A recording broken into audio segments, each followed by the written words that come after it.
Welcome back to Unsolved Case Files Vault. If you love deep dive mysteries, chilling true crime, and the stories time tried to bury, make sure to subscribe, like, and share this video to help us uncover more forgotten cases. Every share helps keep these stories alive, and maybe, one day, help someone find the truth. In today's episode, we're going to dive deep into the final details of the Clara Mitchell case, the evidence, the secrets, and the truth that's been buried for over 20 years. A partial fingerprint on one of the photos matched a retired police officer, Harold Denton, who had worked on the original case. When questioned, Denton claimed he might have handled the evidence years ago, but there was no record of him ever having access to the photos. Then came the real twist. A former co-worker of Clara's came forward with a forgotten memory. She said Clara had been arguing with someone in the diner's parking lot weeks before she disappeared. That man, Detective Harold Denton. When pressed, Denton admitted he knew Clara socially. He said they'd met during a traffic stop the previous year and kept in touch. Investigators found old phone records, confirming several late-night calls between Denton and Clara. He claimed she was asking for advice about someone bothering her, possibly Ethan Rowe. But the timeline didn't add up. The last call from Clara's phone to Denton's number occurred 1 hour before she disappeared. Briggs suspected that someone in law enforcement might have helped cover up what happened that night. Internal records later revealed that certain pieces of evidence, including Clara's raincoat, were logged as misplaced. Whether that was intentional or not remains unknown. In 2018, Julia received a package with no return address. Inside was an envelope labeled "For Julia" from Clara. Inside was the original letter Clara had started writing the night she vanished. It was still torn and water-stained, but now complete.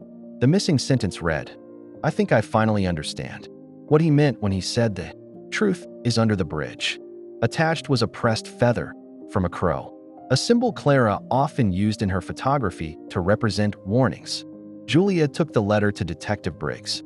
Forensics confirmed the paper and ink matched the original sample from 2001. But how had it resurfaced 17 years later? The handwriting analysis suggested something chilling. The last line of the letter, "Forgive me," didn't match Clara's handwriting. In 2020, a volunteer search and rescue team conducted one final sweep of the area beneath Old Timber Bridge, this time using ground-penetrating radar. Beneath 6 feet of soil, they discovered a buried wooden box. Inside were personal items confirmed to be Clara's: her locket, a roll of undeveloped film, and a diner name tag. The film, once processed, showed Clara's last known photograph, a self-portrait. Her face is illuminated by flashlight, eyes wide, mouth slightly open, as if she'd just seen something behind the camera. Standing in the background, half in shadow, is the same silhouette from the earlier photo. The timestamp, 12:09 a.m.